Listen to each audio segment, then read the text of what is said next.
All.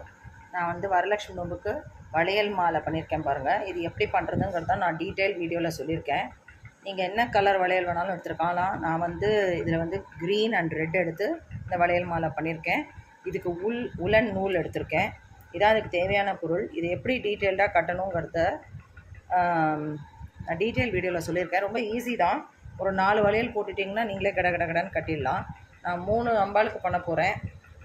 ஒரு வளையல் மாலை இப்படி கட்டியிருக்கேன். இன்னொரு வளையல் மாலை வந்து இதை வச்சு கட்ட போகிறேன். இதுவும் சிமிலர் தான், அதனால் இதை கட்டிட்டு நான் உங்களுக்கு காட்டுறேன்.